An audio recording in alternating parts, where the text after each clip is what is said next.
gente, bienvenidos un día más a este nuestro canal. Por si es la primera vez que te pasas por aquí, me presento. Yo soy Eva, una opositora ya no tan novata, que ha venido aquí a compartir la experiencia, consejos, recursos y mucho más. Así que hoy vamos a hablar sobre la resolución de casos prácticos, que creo que es uno de los puntos más difíciles para nosotros, sobre todo si te lo estás preparando por tu cuenta. Y lo voy a dividir en tres partes. La primera parte serán los pasos a seguir. Luego hablaremos sobre qué preguntan o qué piden en el supuesto. Y por último hablaremos sobre la estructura que debería seguir el supuesto. En plan, a grosso modo, luego tú lo puedes personalizar como tú quieras. Así que, sin más dilación, vamos a ello. Vale, respecto a los pasos a seguir, es importante que leamos y comprendamos qué nos está pidiendo el supuesto. Es decir, a qué tenemos que darles respuesta. ¿Es a una situación? ¿Es a una problemática del colegio? Normalmente suelen ser problemáticas, la verdad. También, pues, qué características tiene esa problemática, el colegio y demás. Entonces es importante que en este punto nos detengamos, aunque sean 2 o 3 minutos, a entender lo que estábamos leyendo y demás. Yo aquí os aconsejo que, sobre todo, subrayéis palabras y demás que os llamen la atención o que creáis que pueden daros una pequeña guía para estructurar vuestra respuesta al caso práctico. Luego tendríamos que fijar una estrategia de actuación. Yo aquí os recomiendo que os hagáis un pequeño esquema, sobre todo al principio cuando estamos practicando muchos casos prácticos, que os hagáis un pequeño esquema para dar respuesta al caso práctico. En plan, por ejemplo, en introducción, ¿qué quiero poner en introducción? Luego, marco legislativo, ¿qué quiero poner en el marco legislativo? Y en el marco teórico, pues un poquito que nos vaya guiando en la redacción del supuesto. Sobre todo, repito, cuando estamos practicando. En esto es verdad que no es realista hacerlo durante el examen porque vamos a perder tiempo que podemos invertir en desarrollar el supuesto. Entonces yo aquí os lo dejo vuestra elección si hacerlo o no el día del examen. Mi consejo es que el día del examen no lo hagáis, pero que sí que es una buena opción para ir practicando la resolución de supuestos. Ahora, si escribís muy rápido, que no es mi caso, por ejemplo, os sí que os aconsejo que os lo hagáis, pero si os pasa como a mí, que sois bastante lentos escribiendo y demás, pues mi consejo es que durante el examen no lo hagáis, pero sí que lo hagáis para practicar los casos prácticos, valga la redundancia, porque eso te va a ayudar a esclarecer la estrategia que quieres seguir durante la resolución del supuesto y te va a dejar como ese margen de error o de no error para ver que has puesto todo lo que querías poner. Y los dos últimos pasos serían desarrollar este esquema que hemos hecho en un principio, desarrollarlo con nuestras propias palabras, utilizando siempre un lenguaje técnico y profesional para que se vea que entendemos de lo que hablamos y que nos podemos defender ampliamente en este tema. Y por último, revisa el esquema y que no te esté faltando nada de lo que habías puesto en un principio. El siguiente paso sería ver qué nos está pidiendo o qué nos preguntan en el supuesto. Aquí es muy importante que lo relacionemos con las competencias docentes y que nuestra redacción del supuesto sea clara, sea concisa, coherente, con lenguaje técnico y profesional, que esté bien estructurado, que se entienda de un vistazo, que no haya que leerlo muchas veces para entender lo que estamos diciendo. Y también es importante que no caigamos en usar lenguaje rimbombante y demás porque pensemos que parecemos más cultos así. ¿Por qué? Porque esto solo va a hacer que la estructura del caso sea mucho más difícil de comprender y puede inducir al error en los lectores. Así que mi consejo es ese, que no utilicéis lenguaje demasiado rimbombante y sobre todo si no tenéis claro si en ese contexto está bien utilizado o no. Además, otro punto muy importante es relacionar teoría y práctica. ¿Qué quiere decir esto? Por ejemplo, si yo digo que me voy a basar en la teoría de Vygotsky, en la zona de desarrollo y demás, pues no puedo hacer un supuesto que digo esto en un principio y luego al desarrollar, por ejemplo, una sesión no estoy teniendo esto en cuenta. Así que es importante que seamos coherentes con lo que ponemos en el marco teórico y lo que ponemos en el desarrollo del caso. Lo siguiente que vamos a trabajar es la estructura del desarrollo del caso, que aquí va a haber varios puntos en los que me voy a entretener un poco para explicarlos ampliamente y que se entienda bien lo que os quiero decir. Lo primero va a ser hacer una introducción que consiste sobre todo en responder la pregunta en ¿qué tenemos en un inicio? O sea, ¿cuál es la situación que tenemos en un inicio? Para esto nos vamos a basar sobre todo en analizar datos, inferir otros y poder emitir un diagnóstico claro y conciso para poder darle una resolución. Si no tenemos el diagnóstico, no podemos darle una resolución, así que esta parte es igual de importante que el resto. Además, debemos desglosar muy bien esta situación, pues para poder sacar todos los elementos que nos den información, ya sean de las familias, los elementos curriculares, qué nos están pidiendo, cuál es la problemática inicial, cómo podemos solucionarla y demás. Y así poder emitir una serie de conclusiones que sean claras, concisas y coherentes con lo que se nos está pidiendo y con lo que se nos está presentando en un inicio.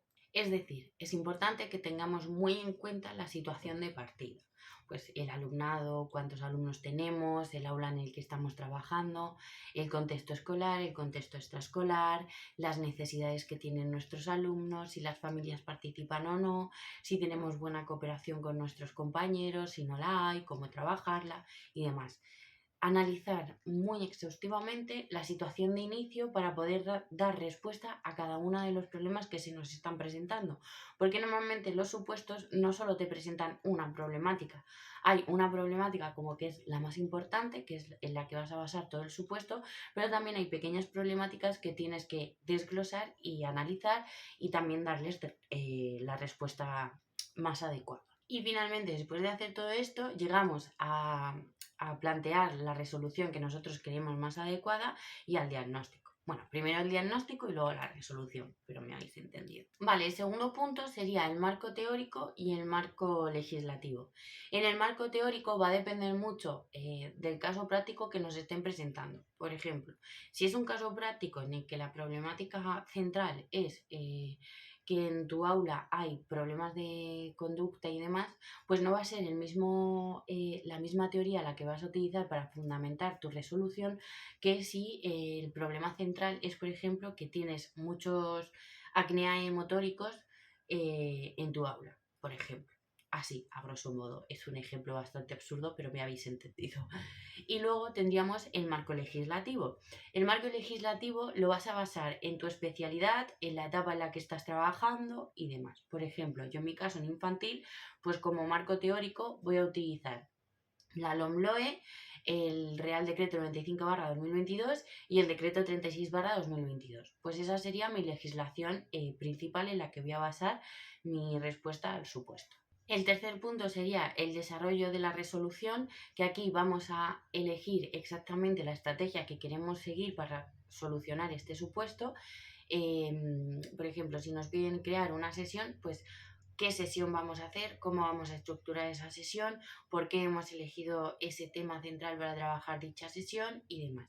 Es importante que aquí pongamos metodología, objetivos, evaluación, todo, absolutamente todo lo que creamos relevante para que se entienda el porqué de nuestra resolución, de esta estrategia que queremos seguir, debemos ponerlo también por escrito. No dar por hecho que se sobreentiende. ¿Por qué? Porque si damos por hecho que se sobreentiende por qué hemos elegido esto, caemos en el error de que el lector no lo está sobreentendiendo. Lo sobreentiendes tú que está en tu cabeza, pero el lector no. Y es importante aquí fijarnos mucho en lo que el lector va a entender o no va a entender de lo que nosotros escribamos. Así que detalla cada una de las partes de tu resolución, de tu estrategia a seguir, el por qué sigues esa estrategia, la metodología y por qué sigues esa metodología, por qué creas esas actividades, todo. Esto va a hacer que conectemos con el tribunal y que tenemos claro qué hay que hacer y por qué hay que hacerlo, y además poseemos una práctica docente. Aunque a nivel laboral no la tengamos sobre papel, aunque no la tengamos a nivel laboral, pero sí que tenemos una práctica y sí que sabemos hacer cosas. Eso es lo que hay que demostrar en un supuesto. Así que este punto es, yo diría que el más importante de la resolución de un supuesto. Es importante que las medidas sean realistas, relacionadas con el supuesto y sobre todo coherentes con lo que hemos escrito en el marco teórico, en el marco legislativo, en la introducción, y coherentes con el supuesto que se nos está presentando. No tiene sentido que cree una sesión en la que se trabajan problemas de conducta cuando el problema que a mí se me está presentando es que tengo que trabajar, por ejemplo, la ciencia, porque mis alumnos no... O sea, la ciencia. Que tengo que trabajar las TIC, por ejemplo, porque mis alumnos no saben utilizarlas y más, hacen un mal uso de ellas, y yo cojo y te hago una sesión que trabajo problemas de conducta. Pues eso no es coherente. Entonces hay que ser coherente tanto con el supuesto como con lo que estamos diciendo en el resto de apartados. Es preferible que te entretengas más en explicar cómo vas a llevar a cabo la resolución, qué vas a necesitar para ello, es decir, los materiales, los recursos tanto personales como de espacios y demás. No sé qué vas a necesitar, cómo lo vas a llevar a cabo, por qué lo vas a llevar a cabo, qué evaluación vas a hacer y demás. Y además también un punto a favor es avanzar a algunos resultados. Es decir, por ejemplo, yo digo, voy a trabajar las TIC de X manera. Explico cómo las voy a trabajar, tal cual, no sé qué, y al final pongo, esto va a hacer que mis alumnos mejoren en el uso de las TIC por tal, tal, tal. Por ejemplo, eso sería avanzar resultados. Además, es conveniente en esta resolución tener claros algunos puntos y tener muy en cuenta algunos puntos, como por ejemplo definir y presentar la problemática inicial, la situación de la que partimos, para que quede claro hasta dónde queremos llegar y por qué queremos llegar a eso, por qué esto es una problemática y demás. Además, si añadimos algún supuesto teórico desde los que abordar la problemática y demás, esto va a ser positivo para nosotros a la hora de conectar con el tribunal, porque estás dando a entender al tribunal que tú entiendes de lo que estás hablando, que sabes por qué va a funcionar, que sabes cómo llevarlo a cabo para que funcione y demás. Esto deja claro que entiendes lo que estás diciendo, que no simplemente eres un loro que repite, y va a hacer que conectes con el tribunal, que no hay que olvidar que son docentes también y ellos cogen muchas ideas de los supuestos, de las propuestas y demás. También es importante partir de una evaluación inicial de la problemática, es decir, no te metas directamente a dar solución a la problemática, sino que tienes que explicar cuál es la problemática, cómo podemos abordarla, cuáles son las opciones que se nos presentan, características más específicas que puede presentar la problemática y demás. Que esto va muy ligado con definir correctamente el problema y cuáles son las implicaciones que tiene para nosotros como docentes, para el alumnado, para las familias, para el centro escolar y demás. Es importante que aquí consideremos los aspectos más relevantes que nos presenta el supuesto. Por ejemplo, para mí es relevante saber cuántos alumnos tengo. ¿Por qué? Porque esto va a hacer que pueda organizar grupos, por ejemplo, o saber si son pares, podemos hacer parejas, si son impares, pues tendré que utilizar otro tipo de organización del grupo. Si me conviene más hacer actividades en gran grupo, en pequeño grupo, individuales, esas cosas hay que tenerlas muy en cuenta. Para mí son relevantes. También es importante que dentro del supuesto establezcamos relaciones positivas con los distintos implicados. Es decir, que dentro del supuesto tengamos en cuenta tanto a las familias como a otros docentes, profesionales, instituciones y demás. Que establezcamos una buena relación con ellos porque ellos nos van a poder ayudar a la hora de poner en práctica nuestra resolución. Además, debemos tener en cuenta que debemos plantear análisis y propuestas que estén fundamentadas en la teoría de nuestra especialidad. Para esto es muy importante que tengáis el temario muy afianzado, el temario os lo sepáis de pe a pa y podáis responder a los supuestos en base al temario que tenemos de la especialidad infantil, por ejemplo, en mi caso. Por lo tanto, pues aquí estamos haciendo un doble trabajo, en el sentido de que si estudiamos bien el temario, puedo dar una respuesta más fundamentada en el caso práctico. Así que estamos estudiando una cosa, pero nos ayuda en la siguiente.